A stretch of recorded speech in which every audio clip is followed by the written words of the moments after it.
pessoal, hoje é dia de aula de artes. Hoje a gente vai trabalhar da página 29 a 23, a aula de artes vai ser muito tranquila. Então, não se preocupem porque hoje dá pra ficar só vocês e a tia Cris, não precisa nem de mãe ou quem fica com vocês às vezes fazendo, que vai ser bem tranquilo. O que eu preciso hoje é canetinha, lápis e giz de cera se você tiver, tá bom? A gente vai falar um pouquinho, e de muita criatividade. E prestar atenção nas coisas, nas dicas que eu vou dar aqui, tá bom? A gente vai falar sobre o suporte nas artes visuais, tá? Vamos lá, a gente tem aqui na página 29 um desenho muito legal, que é um grafismo, tá?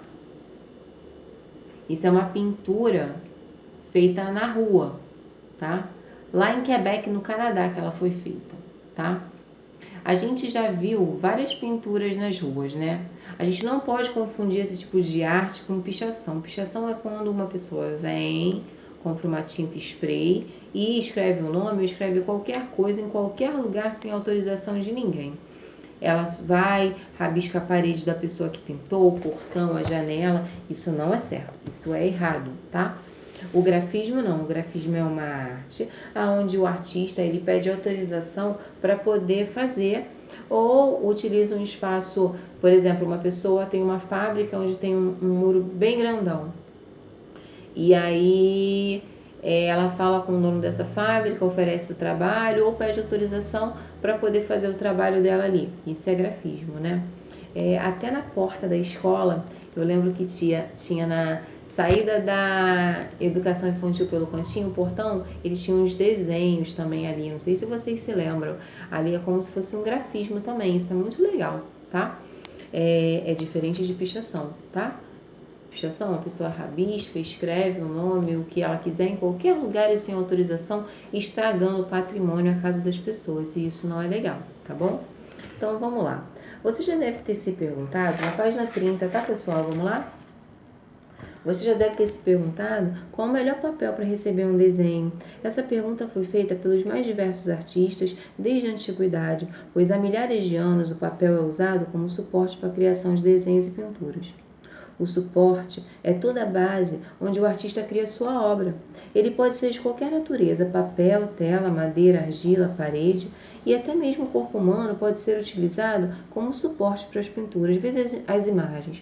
Nós temos duas imagens aí, de um homem, que é o artista Charles Wagner, tatuando uma cliente em 1905, ou seja, a tatuagem é uma arte muito antiga, tá? E a crucificação e o juízo final, que é uma arte pintada por Jan van Eyck entre 1420 e 1425, há muito tempo atrás, tá? E tem duas bases aí para pintura. Foram dois suportes utilizados. O primeiro foi a pele da pessoa, o segundo foi a madeira, tá? A madeira e aonde esse artista pintou, tá?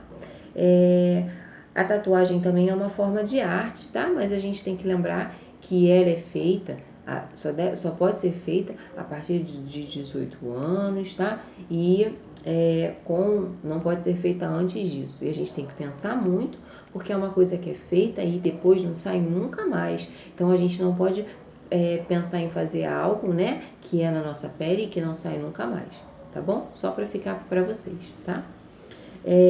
Qual o suporte foi utilizado em cada uma das imagens? A gente já falou, a pele e a madeira, tá bom?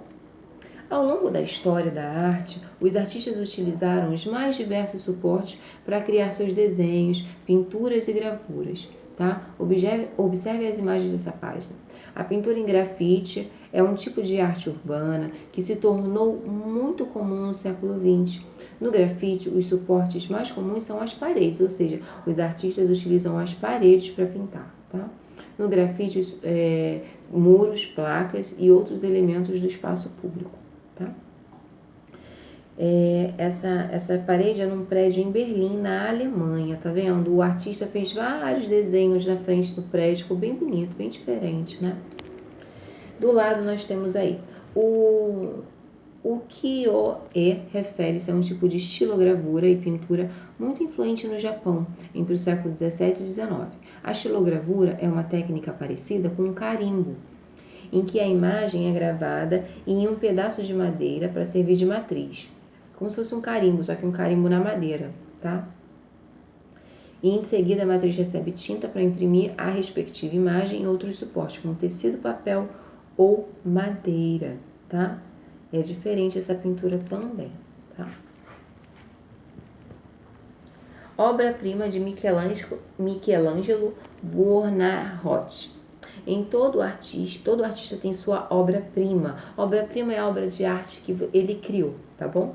Michelangelo Buonarroti criou a sua no teto da Capela Sistina, no Vaticano. Essa pintura é considerada uma das mais importantes obras da arte ocidental. Isso aí é no teto de uma igreja. Por isso é como se a gente olhasse de baixo para cima, sabe? Essa é a imagem do teto. Essa obra foi feita nos anos 1508 e 1512. E Michelangelo pintou várias cenas bíblicas. Então, essas cenas aí são as cenas como se fosse uma historinha das coisas que são escritas na Bíblia, tá? Para isso, ele usou como suporte toda a extensão do teto da capela e utilizou uma técnica chamada afresco, um tipo de pintura feita sobre o gesso ainda úmido. O gesso, ele é como se fosse, para ele ser feito, é como se fosse um pó branco misturado com água, depois coloca para secar, tá? E antes dele secar não pode pintar, mas ele pintou, geralmente a gente espera secar o gesso para você fazer a pintura. Ele não, ele para usar nessa técnica que ele pintou, o gesso ainda estava molhado, para ele poder pintar. E ficou muito bonito, certo? Vamos lá. Na página 33 tem o trabalho de hoje, que vai ser muito legal, porque eu vou deixar muito livre para vocês, tá? Vamos produzir pinturas em diferentes suportes. Utilize essa folha para fazer o esboço da sua pintura. Então, olha só, nós vamos poder utilizar, por estar em casa, talvez a gente não tenha tecido, ou tenha uma madeira, ou tenha outro tipo de material para a gente poder pintar. Então, vamos usar o que a gente tem. A gente vai usar a própria folha do livro na página 33, tá? Quem quiser desenhar numa folha à parte, tiver, de repente, uma folha de ofício, pode desenhar na folha de ofício e colar aqui. Quem tiver, de repente, um tecido claro e que queira desenhar ou usar a tinta num tecido claro, pode usar. Nesse caso, tem que falar com a mãe, não dá para fazer sozinho. Agora, quem quiser fazer de uma forma bem simples, usando canetinha, giz de cera e lápis, pode usar essa folha e pintar.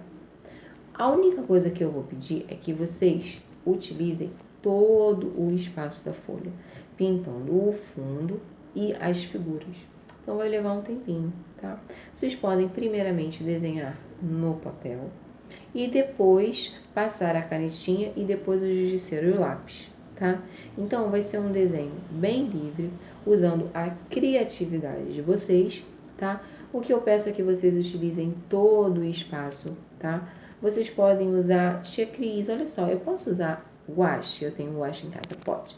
Nesse caso, vocês vão utilizar essa página mesmo, não tem problema, porque ela é grossa, ou fazer uma folha à parte, mas aí nesse caso vocês não podem fazer sozinhos, né? Vocês têm que ter a ajuda aí da mãe de vocês para não sujar tudo. Tenham cuidado se for usar tinta. Se for usar canetinhas de cera, lápis de cor, é mais tranquilo, vocês vão usar a criatividade de vocês. Esse trabalho não é para ser enviado por e-mail, ok? Esse trabalho só é para ser feito. E aí, quando a gente voltar para as aulas, vocês vão levar o livro e eu vou dar uma olhada em todos os trabalhos que vocês fizeram. Até aqueles que eu já pontuei, eu vou dar uma olhada em todos. Tá combinado? Mas isso aí precisa estar feito e precisa colocar a data.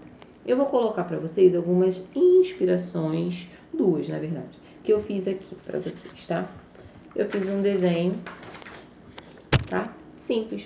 Fiz uma casa, fiz a pipa, porque no outro dia, né, eu tive que sair e tinha muita pipa no céu. E aí eu botei as pipas que eu lembrei da pipa, tá? Eu pintei o chão, não sei se dá pra ver por causa da luz. E o céu, fiz o fundo do céu com giz de cera, tá? Eu pintei os prédios, deixei um branco, tá? Mas eu gostaria que pintasse todos, tá? E aí eu fiz o que eu fiz? Eu desenhei com lápis de cor, de lápis de grafite. Depois eu cobri tudo com canetinha preta, porque fica esse efeito bem legal. Eu gosto muito de desenho assim, tá?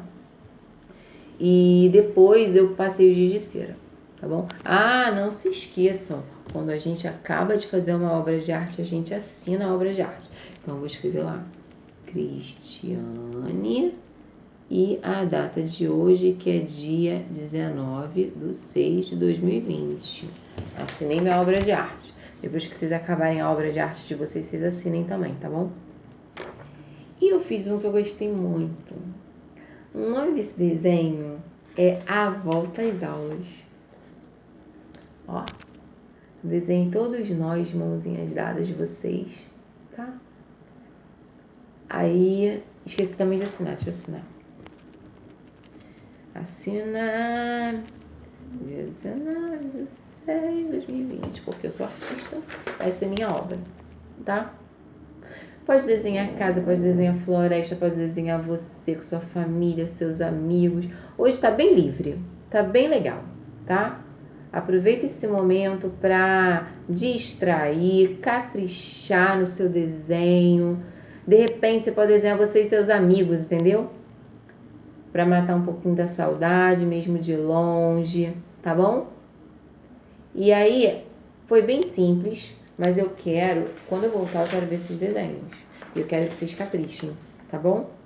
Hoje foi bem tranquilo, acho que foi para dar uma colher de chá essa semana, né? Porque semana passada vocês cansaram de mim, de tanto que eu falei, não foi?